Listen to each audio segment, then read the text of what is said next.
वादा किया था कि भूपेंद्र नरेंद्र का रिकॉर्ड तोड़े, इसलिए नरेंद्र जी जान से मेहनत करेगा। और गुजरात की जनता ने तो रिकॉर्ड तोड़ने में भी रिकॉर्ड कर दिया, सारे रिकॉर्ड तोड़ दिए।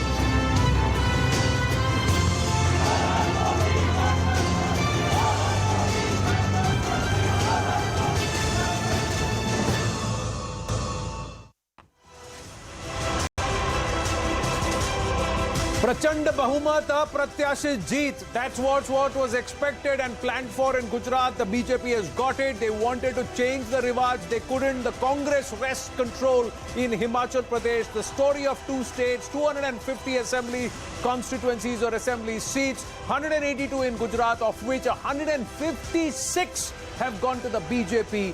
Again, with 68 in Himachal Pradesh, 40 have gone to the Congress party. So clear mandates in both cases. But the story for everyone will be Gujarat.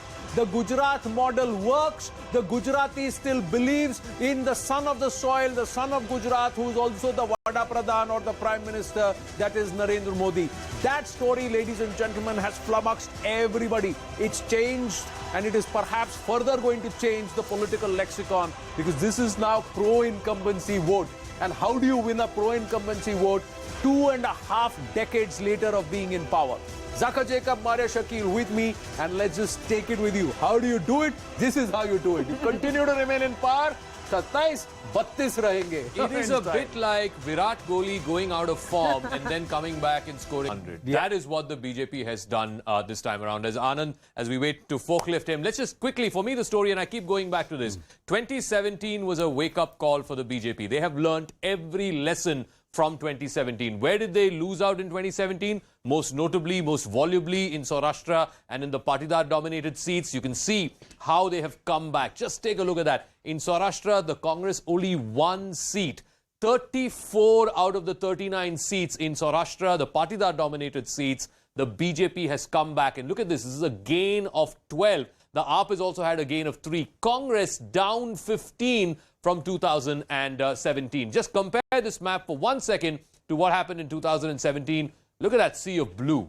Look at that sea of blue that has been completely replaced by a sea of orange. BJP had 22, Congress had 17, and now that story has completely reversed with a sea of orange here, just one blue. So I think that, for me, is one visible story. The other one, and this will have impact beyond Gujarat, and that is the tribal-dominated seats. Ladies and gentlemen, this is a story that is going to have resonance in Chhattisgarh, in Madhya Pradesh, even in states like Karnataka. Look at this complete sea of saffron, not just in South Gujarat, even in North Gujarat as well.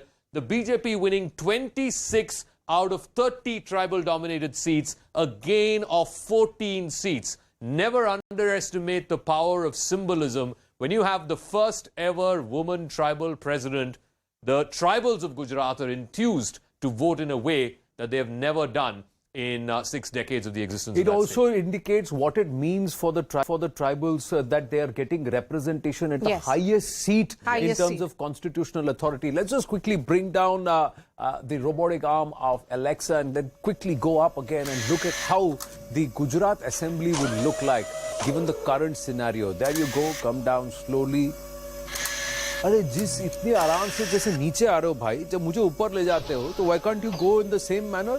ये झटका तो देते हो हर बार, मेरे को almost ले फिर गया. All right, let's just go carefully. All right, let me just turn around and look for the opposition. This data dome looks beautiful, doesn't it? Fantastic. There you go. All the dots coming through, 182 dots that will be. This is the Gujarat Assembly. Where is the opposition? Where is it? Where is it? यहाँ सब तो orange orange orange orange ही तो है. BJP कहाँ है? Where is it? ओ इधर कोने में. That's where. This is how small the opposition is. They actually don't qualify to be the opposition in the Vidhan Sabha because they are just about 22 seats together. 22 to 25 seats. 156 is with the BJP. They're running away. But the BJP also now has a problem of plenty. How do you keep these 156 MLAs occupied and get them to work? Yes, they have to work for Lok Sabha 2024, but you're not working election to election. That's what the Prime Minister said. So they got to continue the story forward so that they can retain it. Now the benchmark for 2027, think about it, will be to hold on to 156. Can they do it? That's the big challenge for the BJP in Gujarat. But this is a phenomenal story. It will go in the record books. It will be a case study. It will be talked about in electoral history as a never before and perhaps a never again, ladies and gentlemen. So let's get down. Thank you very much, Alexa. Now, can you set me down so that we can take this conversation forward with our guests? Pro-incumbency plus pro-incumbency plus pro-incumbency. Yes. But Zaka, more than anything else, you know, the one thing is clear that this is about just about every constituency, OBCs, Patidars, tribals, women, everybody voting for the BJP. And this is what the Prime Minister said in his address at the BJP headquarters. He has thanked the BJP Karyakartas and reminding each and every constituency that you voted for us and we are grateful. Let's listen in. मैंने वादा किया था कि भूपेंद्र नरेंद्र का record तोड़े, इसलिए नरेंद्र जी जान से मेहनत करेगा। और गुजरात की जनता ने तो रिकॉर्ड तोड़ने में भी रिकॉर्ड कर दिया। उसने गुजरात की स्थापना से लेकर के अब तक सारे रिकॉर्ड तोड़ दिए। गुजरात के इतिहास का सबसे प्रचंड जनादेश भाजपा को देकर गुजरात के लोगों ने नया इतिहास बना दिया है। Let me take that question to the guests who are joining us. Zafar Islam was very active on ground also. He was accompanying Mr. Shah at the BJP headquarters. I met you there, Zafar. Dr. Anshula Vijit is also joining us, and our three panelists, in-house guests, are also with us. But first to you, Zafar. 156 is something even that the BJP did not expect, although the BJP kept saying that 150 par hoga. Well, we didn't, our leadership never gave any number. All we said, and all they repeated time and again, that it will be a historic win. We will break all our previous records, and will break the previous record made by Congress party. And today, when we look back, whatever we had said today, it has become a reality. We have broken all our previous records, and we've also have been able to break Congress's record of 149 seats as well. Because whenever we have gone to the ground, and you were there, Maria, the response from the people, receptiveness, whenever we felt we wanted to check the temperature, we always check the temperature, and we got the feedback that the receptiveness among the people is more than 100%. So we thought that instead of giving numbers, we must talk about surpassing 150 or historic numbers. Yes. But we were heart to heart. Because we have Advaita, and because the Prime Minister made an important point, and I'm going to take that question with Zaka and also Advaita, that महिलाओं ने राज तिलक लगाया है, Advaita, and we keep talking about the Mahila voter because we have seen how it has played in the favor of the BJP. The Mahila factor again, Advaita. Yes, always, and like I mentioned earlier, I think it was so heartening to see women not talking about security, safety, but instead talking about working from home, entrepreneurship opportunities. Infrastructure. How to earn from home, infrastructure. I mean, the conversation has just moved in Gujarat for women. And I think a large part of that credit goes to Prime Minister Modi, once CM Modi, personally, because he really emphasized on education. He started schemes that empowered women and made that the focus of his governance and carried that on even when he became Prime Minister. So even in other states, like my home state of Uttarakhand, you know, the women vote for Prime Minister eyes closed. I mean, it's crazy the kind of support he has from the women. And you pointed out the cooperative belt. Yes. Because the story of Gujarat is also about the support that the women of Gujarat have given to the Prime Minister and the cooperative belt, Zaka. Yeah, I just want to show that filter because this is again a belt traditionally has been with the Congress. Last time too, this is a belt which hurt the BJP. But look at what has happened this time. And basically, I want to draw a distinction here as well. This is the Anand and Kheda belt, the Amul cooperatives, the milk cooperatives. And then, of course, you have the northern districts of Mehsana, Patan, Sabarkanta, Banaskanta, where a large number of farmers are from there. This is, of course, where the industries are, the cooperatives are. Remember, this is the first time we've had a cooperatives minister in the central government under Amit Shah. Of the 40 seats here, the BJP won 28, Congress down to just 10. And take a look at what the situation was in 2017. In 2017, it was Congress which had won more seats. It had 22, and the BJP had only 17. And this is the story across, like I said, whether it's cooperatives, whether it is Patidar seats, whether it is tribal seats. And I will talk a little bit later, you can take this to your guests as well, about this myth of the Muslim vote in Gujarat. The Muslims not voting for the BJP. I'll show that. You should do that. You should do that. And I'll tell you why. Okay. Yes. Yeah, let's do the aspect that every community has come out and voted ad nauseum to the BJP outright. Look at the Muslim dominated seats. There are 2 seats in Kutch. Historically, the Congress has always done well in both of these seats. This time around, the BJP winning both of those seats. There are inner city seats in Ahmedabad, and Nalin knows this because he's lived there, he's worked there. There are inner city seats in Ahmedabad where last time the Congress had won 4 of those inner city seats. Right now, in 5 of those seats, BJP has won in 3 and Congress only in 2. And then there is the outer seat in Ahmedabad, which also is a minority-dominated seat, which the Congress has won. Out of 12 Muslim-dominated seats in Kutch, in Ahmedabad, in other parts, out of 12, BJP has won 10. There is no way, and I challenge any psephologist to say that all of these 10 out of 12 seats were won just by the Hindus in that constituency voting. It cannot happen. Those narratives have to change. Those storylines have to change. And this whole aspect about trying to blame it on Hindutva and Hindutvawadis and all of these narratives have to change because the lexicon is not working, it's not flying, it's delivery. And of course, as a responsible opposition, there are people who want opposition. There are people who are still Congressis, but they are not seeing the Congress on ground. Anshulji, we have had this conversation, but before I come across to that, one important point, as Advaita was mentioning and Maria were talking about the Mahila factor, Nalin, this aspect that law and order is not an issue is also something which remains with the women in Gujarat. Because they don't want law and order to become an issue. The fact that they're talking beyond law and order is because it's no longer an issue. Yes. And Prime Minister said nearly 1 crore people, voters, are those who have never seen a government other than the BJP. This is something which is also significant. Anand, first of all, my unreserved congratulations to the BJP on what is indeed, I mince no words, it's a historic victory. You got to hand it to them. Whatever the multiple reasons, I disagree with you on many accounts, but we'll come to them one by one. First of all, let me tell you that there was a lot of resentment on the ground in Gujarat. The COVID mismanagement, the unemployment, the lack of infrastructure on health and education was all there. It was all palpable. But let me remind you, since you're talking about psephology, there is a non-linear relationship between misery, frustration, suffering on the ground, and voting patterns. That has been proven all over the world, right? There may not be a causal link between the two. Right, so you can have it on the ground, but there can be other factors that might overtake you during time of elections. They can be of greater emotional appeal, whatever. I have no doubt what that singular discernible factor it is, but I'll come to those words, those fatal words. I will say it, I will utter it, but there has to be a greater emotional appeal about something. That has been proven. I'll give you one other example. I've said it many times. In the Bible Belt in the US, the white voter continuously votes against their own economic interests. No, because you are making that argument. No, one moment. Because I was on ground, Anshul.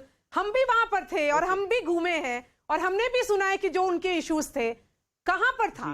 Inflation की जो आप बात कर रहे हैं और जो आप बोल रहे हैं कि बहुत सारे इश्यूज थे, लोग वहां पे खुश हैं. वहां पर स्टार्टअप्स की चर्चा होती है. रुकिए, वहां पे स्टार्टअप की चर्चा होती है. वहां पर महिलाएं डेयरी फार्म में बात करती हैं. वहां पे इंफ्रास्ट्रक्चर की चर्चा होती है. माहौल बदल रहा है, लेक्सिकन बदल रहा है, जो बात करने का तरीका है वो बदल रहा है. अगर हम ये डिस्काउंट कर दें सारी चीज के people of Gujarat have voted because of reasons that you are thinking, which is not correct. I did not see it. Maria, first of all, I'm not undermining your research at all. And neither am I, which is usually what the logic is, disrespecting the voter. I can understand the voter. I mean, this happens all over the world. It's a psephological fact. It's an electoral reality. No, hang on a minute. Yeah. No, there can be other reasons why greater sentiments have taken over. I believe, this didn't happen in Himachal where actual ground situations, ground muddas, जो मुद्दा है देखिए हम Himachal Anshul, see, I don't want, I'm not, see, for argument's sake, let's take in your argument. If that was the case, you're seeing at 40 seats in Himachal, but it's a two-horse race and just a 0.9% vote share difference. If Himachal was totally disgruntled with the BJP, then you should have had actually a 6 to 8% different vote share margin. The victory in each seat, you see the difference, victory margin in each seat in Gujarat, and you see the victory margin in each seat in Himachal Pradesh. So the voter has not voted en masse for you in Himachal. There is just a 0.9% voter share. Please understand, I know you can make political arguments and please make the arguments, but I'll tell you,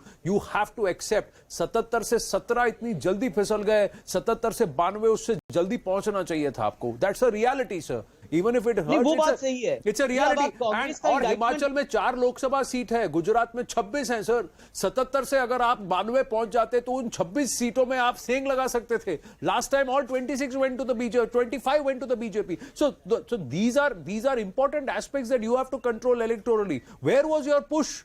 Where on a place where there is on a platter you have historically had 35 to 40% vote share. Correct me if I am wrong. Yeah. Congress has never come down below 40 seats or 35% vote share. Never. This is the first election that they are breaking that barrier or that floor of 30%. They're down to 20. What is it? 27%. Yeah, 27%. This is the first election in the history of Gujarat where the Congress has got less than 30% vote share. And where are which these means seats coming from, Zafar? less than 1 out of 3 is voting for the Congress. And in the BJP's case, more than 1 out of 2. More than 1 out of 2 are voting. See, the BJP has also increased its vote share over a larger vote base by 4 to 5%.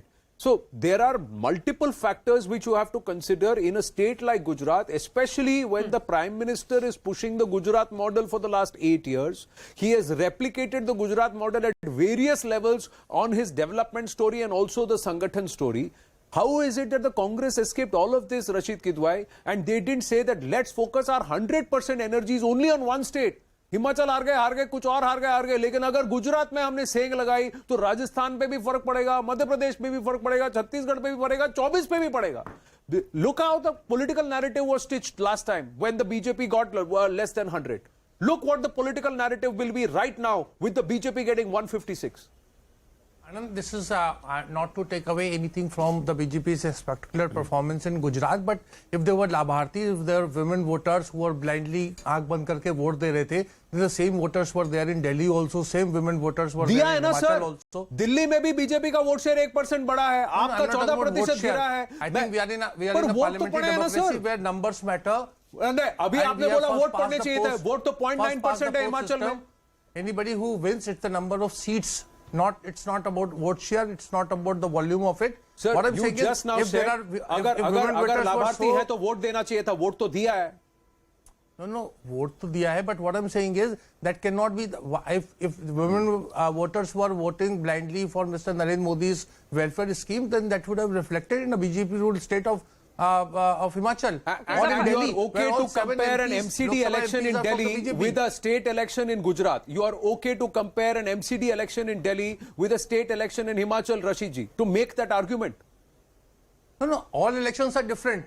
So then why are you comparing Delhi? No, but when I'm saying there is a Labharti in Gujarat, then there is a Labharti in Himachal also. That Labharti will vote for the Labh that the center and the state is giving. No. Municipal body election ko kyun aap usme leke aane as an argument? Okay, for the sake of argument, let's keep out. But then women voters were there in Himachal also. They have. So, do you have the number that they have not voted for the BJP? Do you have? It is seats that matter. अब देखिए, अब तो आप argument घुमा रहे हैं. मेरा simple point ये है sir, if the Himachal voter was totally disgruntled with the BJP, then the margin of victory should have been more than 10,000 votes in every seat. In a small voter base of less than 1 crore voters in Himachal. Just to add an element to that argument, look, even when the BJP won, and they won huge last time, they got 44 in Himachal. That's a massive victory for a small state like Himachal. Like I said, the victory margin in many of the constituencies was between 500 to 2,000. I think between 500 and 2,000 was 18 constituencies. I think in Himachal, nature of the beast. The same talking points that the Congress used in Gujarat, Mehngai, Berozgari, it worked in Himachal. Let's be very clear about it. OPS was the single biggest issue, and I'll show it to you on the wall if you want. You know, the district of Shimla. Shimla alone has 2.5 lakh government employees. 2.5 lakh. And look at the results. Out of 8 seats in Shimla, Congress won 7 and the BJP won 1. Compared to 2017, when the BJP swept the state in the district of Shimla, Congress won 4, but BJP won 3. And BJP had a bigger vote share, and Independent won 1, and this Independent was, again, a BJP rebel. So they had 4. The point I'm making is, you know, issues are there in every state. Correct. What did the Congress do in Gujarat? You basically left the field. You left the field open. Anshul, I think that's the point that's being made repeatedly by Anand, Maria, me, is that today you're in a situation in Gujarat where if 5 years down the line, if another assembly election were to happen, today the difference between you and the Aam Aadmi Party is 17 and 5. And the vote share difference is what, about 13, 14%. In the next assembly election, you're not guaranteed being the single largest opposition party. You could very well lose that tag in Gujarat. I mean, I agree in hindsight that the strategies that the Congress used in this election, we've spoken about it earlier, the micro strategy, might have been highly misplaced. We can say that in hindsight. Right, maybe we should have gone for more traditional methods of campaigning, which were like billboards, big billboards, massive meetings, or whatever you have, right? Sending your message clearly across, because the resentment was there on the ground. It was there, it was discernible, it was palpable. The reasons why, what I disagree on you, fundamentally on all of you, is the reasons why the BJP may have won. There are certain emotional issues in Gujarat which have become naturalized. They are there, you don't even recognize them. Okay, Zafar will respond. Let's get Zafar. Zafar, respond to this. See, whatever statement he has so far made, the Congress spokesperson, in terms of resentment among the people of Gujarat, I think what kind of spectacles they were wearing, I don't know. The people were by and large extremely happy with the kind of support they were getting from the government. And they were extremely happy with the central government as well as the state government. They wanted, and they have supported the call made by the Honorable Prime Minister, because they have a lot of admiration for the Honorable Prime Minister. The whole of Gujarat, wherever you go, there's one leader who is being acknowledged. But Zafarji, that's the emotional quotient. Prime Minister, and people were expecting the adulation, respect for the Prime Minister. In terms of work, no, let me. One second. No, in terms of one second, Zafarji, on ground, I was also there. Maria was also there. It's not that there were not issues. There were issues on ground. The administrative corruption was an issue. Paper leaks was an issue that was raised by AAP, which was championed by the Congress. But people also agreed. There were issues on, they wanted better education and education systems which are there. These were not the ones which would take the vote away from you. These were cribs. These were issues, if not addressed, will become a problem for you going forward. But it's not that they didn't have problems. But largely, I agree with you where you say that largely they were satisfied with what the BJP had done, primarily under the leadership of Prime Minister Narendra Modi. No, but also I would like to highlight that what Mr. Anshul is repeatedly speaking about, the resentment. There was no resentment on the ground. They may have some issues, and I'm sure that every government will face that issue, because people will have certain expectation which has not been delivered, and everybody would want them to government to deliver to every expectation of theirs, but it doesn't happen. But by and large, even if they analyze in terms of the performance of the government, in terms of deliverables, what they had, whether they had lived up to their expectations. Let me ask you a candid question, Zafarji, before I bring in the Modi magic aspect. Let me ask you, had you not shuffled the July 2021, had you not shuffled your entire cabinet, changed it all round, 38 members of the entire Gujarat cabinet changed 1.5 years before election, you think you would have returned 156 seats? See, whatever was warranted, it had been done. I mean, it is the responsibility of the leadership that to take such call. If they felt that the cabinet needs to be changed, they have changed it. So that means there was anti-incumbency, there was dissonance. People, they have. But you addressed it. No, but it's you not addressed it. But you addressed it. Incumbency against BJP. No, and no. It is not. It was never anti-incumbency against Bharatiya Janata Party. Maybe with some elected leaders, maybe with some MLAs, maybe some correct. ministers. So incumbency was with the leadership only. No, leadership within the state. There was leadership within the state. There were cribs. You addressed that, so people were happy that you addressed the problem. It's fairly clear. Which was again historic. No, one second. You changed, No, you changed the entire took a cabinet. call No, at that point in time that was also historic, which never had which was never experienced by any other party. You didn't do That's that why in today we Himachal. got the historic And the result. results are there for everyone to see. Correct, exactly. So, but you, it is also you address concerns. reacting the voter to the concerns. accepts, yeah. If there are concerns, if the party is getting its strategy right, Advaita, even if it comes at the cost of changing everything. But if it is that part of a strategy 18 months before the elections, if it is accomplished, then would you say that that is anti-incumbency, or is it about ensuring that they understand the ground situation? And react to it, yeah. Yes. Address it. Yeah, absolutely. I mean, you have to be reactive. In fact, the core meeting that's going on, I'm sure they're discussing Himachal more than they are Gujarat, despite the historic victory, because that's just how the BJP works. You know, they're on it 24/7. So they're not going to be sitting back on the historic win in Gujarat. They're going to be talking about what's happened in Himachal. And that's, I think, the core difference. And also, I think, you know, the Congress has to stop with status quoist arguments. You know, right now the Congress spokesperson was speaking about the Bible Belt. You know, I lived in the Bible Belt, did my college there. It was a red state, out and out. No chance of it ever going blue. Today, 2 decades later, it's a blue state. So people change, demographies change, ideologies change, opinions change, and that's just something that we have to contend with. And the Congress, I think the status quoist attitude has led it to this situation in Gujarat, where last time round they were at 77 seats. This time round, and when we were discussing about how this 40-seat block they have, and they never go below that, this time around, they've even lost that because the voter is now saying, stop taking us for granted. And why are they being taken for granted? Because of this status quo argument as well as attitude. Yeah. You have to go out there and get every vote. Exactly. The BJP didn't sit back in Gujarat. They went after that tribal vote. And they got it this time round. Exactly. The voter wants to see you in action. The voter wants to see you woo their vote and make that effort. If the AAP does it in place, so they will vote for the AAP. Let's quickly look at what the national picture is for all the three parties. The BJP, the Congress, and of course, we'll talk about the Aam Aadmi Party. But first, most importantly, it's Modi magic. Prime Minister Narendra Modi holds sway. And now it's moved into that realm of respect and adulation, driving force behind the BJP's biggest ever electoral win in Gujarat. Not just the BJP, any political party's biggest ever win, even in terms of vote share, since the inception of the state of Gujarat.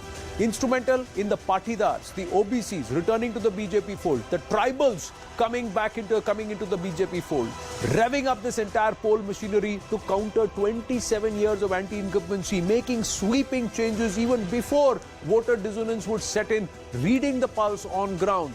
Gujarat voters still in awe of the son of the soil, Prime Minister Narendra Modi. Vada Pradhan is the son. Hamara bhai hai jo wahan baith ke kaam kar raha, hum support karenge. That sentiment came through. That's the emotional quotient, EQ. Left nothing to chance in the home state. Held 31 rallies and 2 road shows. The effort is there. Effort लगाओगे, result मिलेगा. But emotional नहीं है. बस emotionally factor नहीं है. So it cannot be dismissed as just pure emotions, Zaka. So you were there for one of the road shows in Surat. Tell us about that story about how. The aspect what happens is in Surat, in the Surat district, there are 2 aspects. Mandvi and Varacha, there were 2 places where they said that these are bastions, or these Varacha was slipping away. The AAP had sway. There was dissonance among the Patidar community there in that state.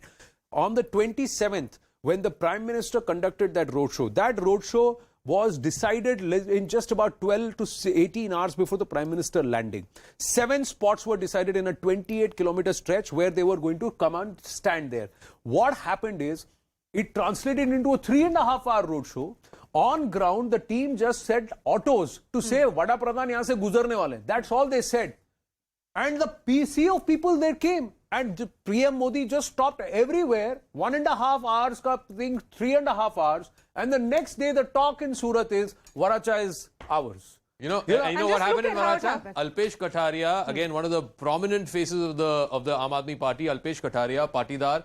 Surat, of course, is where the Aam Aadmi Party claims its whole story started from. Alpesh Kataria lost by 20,000 votes. Whoa. 20,000 votes. This is Varacha, neighboring constituency of Katargam. from where Gopal Italia, their state president, was contesting from. You know how much he lost by? 65,000 votes.